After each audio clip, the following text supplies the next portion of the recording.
ครับสวัสดีครับผม FC เนี่ยผมมาทำพิธีอัญเชิญพระพุทธรูปลอยน้ำมา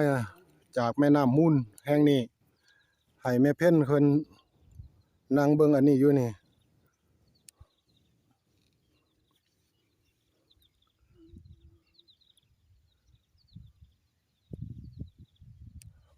ลอยขึ้นจากแม่น้ำมูลมาอย่างอัตโนมัติเลยเนาะ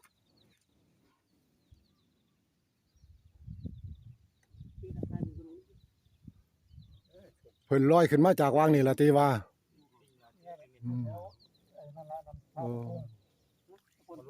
มาเนี่ยนะนี่ชาวบ้านเพิ่นมาอันนี้ FC เบิ่งดูนี่เพราะว่าเป็นจังไหนมาจากไหนเดี๋ยวให้ได้เบิ่งกันว่าเพิ่นขึ้นมาจากไหนอีหยังจากไหน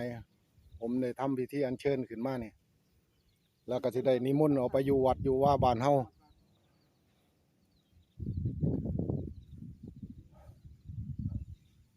ล่างๆจังได๋บ่จำบ่จำมันเกี่ยวกับพระพุทธรูปนี่ก็นี่ก็ยังโนแต่ว่าจำบ่ได้ก่อนบอกเบิ่งออกปากบอกเลยเด้อเจ้าที่เจ้าทางอยู่นี่ก็ดีหรือสิ่งศักดิ์สิทธิ์อยู่ในนี่บอกเบิ่งเพิ่นมาจากไสผู้ใดเฮ็ดอีหยังไว้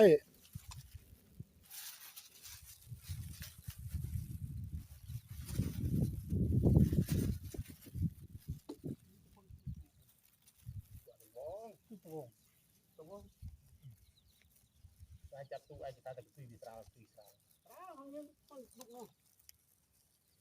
บาดที่เราอันนี้สเลสราเล่มกัดเป็นอยู่บาดที่เราเอฟที่บอลทางนี่กัดเป็นกินกัดจอดบาดทางเตรงตุยตู้บาดนี้เราคือจริงๆนะดักการดูสิเลยน้อยการยึดติดไว้ค่ายก็ลงมาการประมาทบาดเป็นกระบาดนี่ละทุกนี่บ่ทุนให้มันก็ละเด็กของมันเองต้องสั่งบ่อยางได้ที่วิชามีลอยได้ตัวยิงคนลุกบ่เรารถตึกเปิดลังในเดียวแต่ยืนđã bài phát tụi chuột trong ban này chết đây rồi đã tụi gần một là hộp không ra đã không men mắt rồi tụi bọn lâu biết trong đây một tụi nữa lòng bọn dùng được luôn mà đâu bọn tróc nó phải cắt đầm tróc thì trên tập phục chụp nhé nó hay tài chạy nhau mình trâu nhưng mà trâu đã còn nhục nữa nhục thì mình chạy rồi nhục mình chạy rồi nhục rồi mua ăn đi anh ấy mình nhục hết nữaนี่แต่ถ้าnhục chạy mà nó trong phát triển của nhau còn trong cái phố hú nàyแต่ยุคนี้ไงวะไม่ต้องกันแล้วมันถูกทุ่มแล้วมันติดโรแล้วที่มันติดโรแล้วเหตุ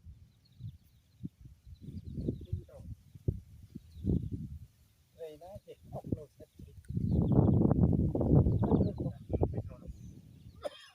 ก็ยังใจชมผมโดนดูใจปลาทุกสัลละมุดโดนมีแต่ไกลหมดแต่ เราพูดถึงชมโน่ได้ได้เลยครับเราพูดถึงชมโน่ได้เลยก็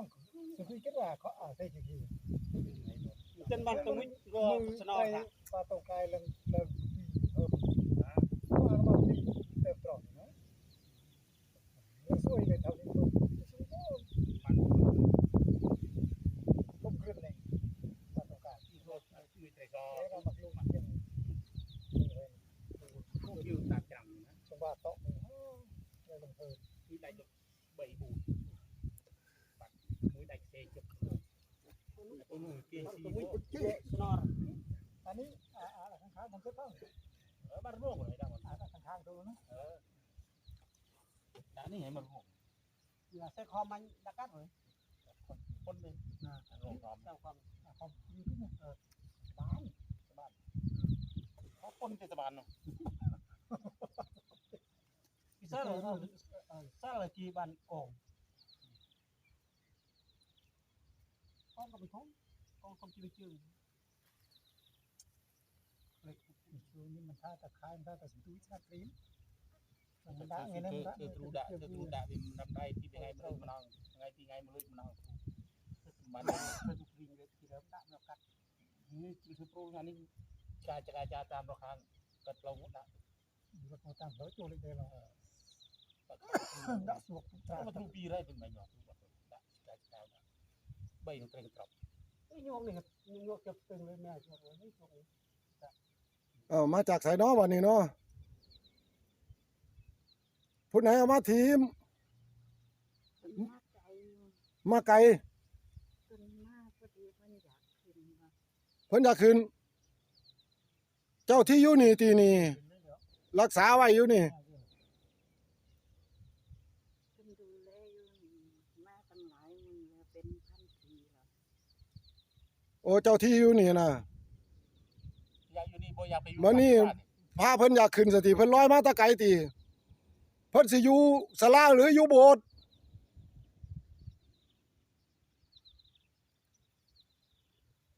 หรือสิเอาไปไว้ศาลาไว้วัด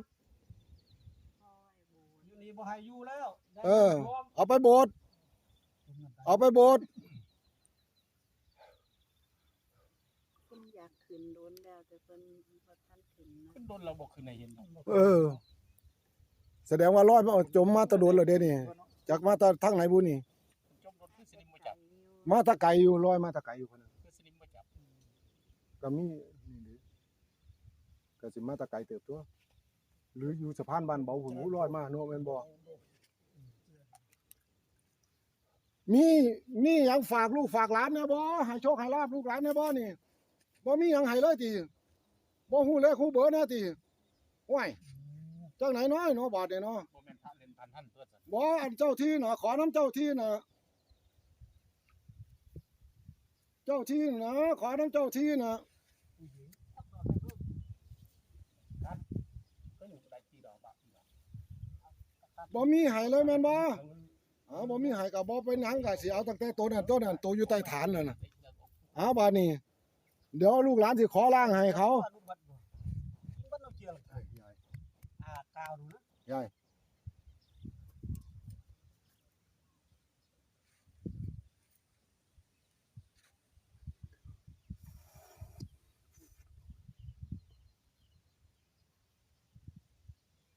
ยกไปเฮีย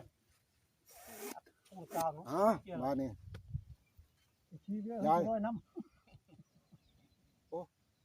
เติบหนึงตัวนี้เกือบสิบ่ออกเลยเจ้าที่ก็ดี 64แล้วกัน เบิ่งดูบ่นี่ ตัวไหนอยู่ใต้ฐานน่ะอยู่ใต้ฐานแม่อัน เลข50เขาดังอยู่เลย50 จักมาติดตะ จะเพิ่นไปดังทางอื่นเอานี่ละเอาโชคเขานี่ละเจ้าของผู้เพิ่นเอาขึ้นน่ะซองเบิ่งดูเอาขึ้นมาพิจารณาข้าเพิ่นให้เพิ่นสิให้โชคนี่ล่ะเพิ่นอยากขึ้นน่ะ พศเพิ่นล้นไปแล้ว เบิ่งดูนี่ มีนะ มีต้องมี ดินผลนะ แกะผ่าออกแล้วไปยังโอ้บ่ได้ แค่มองหัวเข้าเท่านั้นบ่มีดิ หาเบิ่งดีๆนั่นเด้น่ะเพิ่นบ่เห็นอยู่ พศเป็นมีพศ บ่ ต้นธรรมดานี่มีพศด้วยครับ ผ่ายัน นี่ผ้ายังบ่เปื่อยยังบ่ ผ้า เปื่อย พลาสติกหุ้มก็ยังอยู่ซื่อ นี่เด้ตัวเลขนี่ตัวเลข เอามาใส่น้ำมึงอยู่ นี่8นี่4 นี่อาจจะเป็ดแม่นี่ 8 4อันนี้อีหยังนี่ เป็นเลขหยังนี่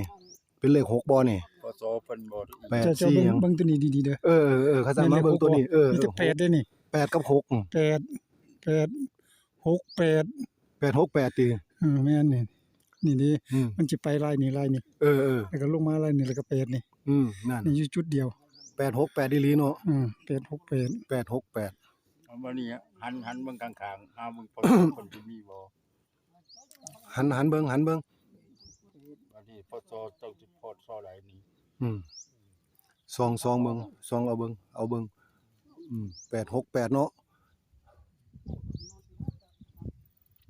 ได้เลข8 6 8 FC เอ้ย ถ้าเพิ่นลอยมันสิอาจจะสิคนสิเห็นหรือเขาบ่ได้เห็นเพิ่นบ่ได้เห็นก็บ่ให้เห็น ก็บ่ได้ยินนี่นะ ก็คนเอาขึ้นนั่นแล้ว เพิ่นสิให้โชคให้หมานนํคนเอาขึ้นนั่นแหล้ว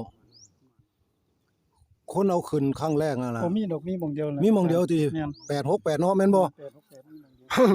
ม่องเดียว มีสามตัว 3ตัว868พะนะ เป็นหกแปด 868ครับ868เฮาตีลังกาไว้นำบ่เดี๋ยวเขียน เราบุยเนี่ย เขียนให้ FC เขาเบิ่งนำได้เลข868 อันนี้ราคาที่สำนัก ซึ่งเขาเลยเอาผ้าขาวมา สีดำเบิ้งใกล้ๆคือดำเบิ้งใกล้ๆจริงๆ แต่เป็นคนอุ้มไปเอาผ้าขาวลง ได้เอาผ้าขาวมาอุ้มเอา เป็นสถานบัญชีอย่าง ผ้ามีคนอันนี้ผ้าขาวเอาไว้เลยเพราะว่าอยู่บ้านมันมีหลายผืนอยู่ 1กันยา69 เออ น้ำเพิ่นทอง ตัวใหญ่ เออ เลข8ที่เก่าเนี่ยเพิ่นทองเห็นบ่เนี่ยเลข8ที่เก่าแม่น เอาไว้เลยผ้าขาวลองเป็นอุ้มไปค่ะ เลข8เลยนั่นน่ะ ขวดน้ำสิ ให้พวกผู้ใหญ่เขาอุ้มไป ร้อย ตาให้ตาช่อง น้ ตาเรา ำน้ำหอมเอาไปน้ำเอาไปพุ่นฮะ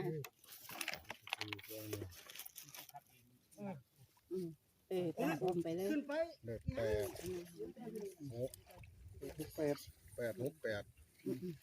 เลข868เดี๋ยวบ่เป็น ถ้าปูนบ่แม่นหรอกถ้าปูนต้องหนักกว่านี้ อันนี้พระอีหยังกัน พวกกิโล มาตื่นเด้อนี่ ประมาณ8กิโลนี่ หลายกิโลตัวนี้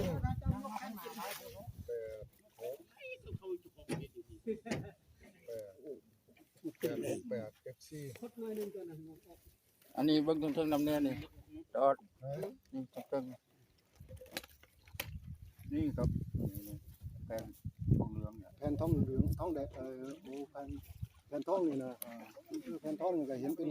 คล้ายๆตัวเลขเด้เนาะเอาเดี๋ยวไปฮอดวัดเฮาก็ได้ซองอีกอยู่เทื่อนึงเอาครับ FC นี่ครับผมเลขที่เอาอยู่แม่น้ำมูลนี่อาจจะสิบ่ชัดเด้อเดี๋ยวของจังติดตามไปเบิ่งอีกอยู่ฮอดในโบสถ์นี่ย่านแสงแดดมันบ่อันนี้ครับผมเอาเบิ่งนี่868ที่พระพุทธรูปลอยน้ำมาเนี่ยนี่แหละครับผมเอาน่าสิเห็นกันเบิดสุผู้ทุกคนเนาะครับผม FC บัดนี้ก็สิได้เดินทางไปกลับวัดกลับว่าบาดนี้เพิ่นกำลังเตรียมตัวลอยน้ำขึ้นวัดแล้วเอาบาดนี้ไปบาดนี้ขึ้นเรือเอานิมนต์เด้อบาดนี้ข้ามขึ้นเรือขึ้นหยังนิมนต์ เราคือไปดึงเพตา นิมนต์บาดนี้นิมนต์กลับบ้านกลับซองสาธุสาธุโอ้ยขึ้นมาจากไหนเพราะว่านี่น่ะ ให้คนแก่เจ้า เปิดแล้ว ไม่เปิดแต่ว่ากระจก พลาสติกคุมไว้อย่างดีพุ่นตัวองค์ใหญ่เติบได้เนาะกันหนักเติบได้เป็นหยังคือยังบ่ฟูเอ้ยบ่จมเอาที่ล่ะ เอาแล้ว เฮ็ดแล้วเรียบร้อยแล้วมีแต่เอาผู้ใดสิส่งล้างเอาอันนี้น้ำอบน้ำหอมเอาไปบ้านเอาไปซอง มังคเรียปราจิตบันลังเกจีเจมุทวิโปคเรียปิเจเกสัพพุทธนังอัคคปโตปมุทัติสุนักตังสุมังคลังสุปะภาตังสุมุทิตังสุปโนสมุพุโตจะสุยุทังพระมจาริสุทักขินังกายะกัมมังวาจากัมมังทักขินังปทักขินังมโนกัมมังปณิติเตปทักขินาปทักขินานิคัตตวาลพันตันเตปทักขิเนสาธุ สาธุเด้อบาด ตัวเลขตัวเลขที่นี่ไปหมด ตัวเลข การจริงมันมีตัวเลขอยู่นี่ตัววางผ่านนี่ เอาเพิ่น มีตัวเลขอยู่หลัง เอาไปปิดบ้านปิดซองเฮาพุ่นล่ะมื้อนี้ ตัวเลขก็สิมีอันไว้ใช้พยันนะมียันเป็นครับในหมู่ ไป บ้าน ประดับหมู่บ้านไปไว้วัดศาลาเฮาพุ่นล่ะเอาขึ้นหน้าคลองอยู่โบสถ์ก็ได้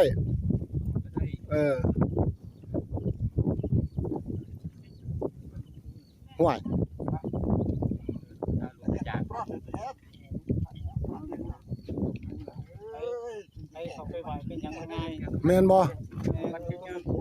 ได้กับบัตรชื่อได้เด้อ มันเป็นพระพุทธรูป มันน้อยนะ เอาไปไว้หน้าคลองโลดเนาะ ว่าอุ้มน้อยละ เอาไว้หน้าคลอง เราไม่มากขอโอนมนต์เด้อไปอยู่วัดอุ้มเด้อขาดลาน ย่านคนเอาไปเลยย่านคนเอาไปสิไว้บ่เด้อก็เขาลักพาก็ฮู้ว่าลอยน้ำมาเนาะนี่แหละองค์ลอยน้ำมาว่าซั่นเราเอาองค์นี้ล่ะบัดนี้โอ้จังเบอร์ซั่นแล้ว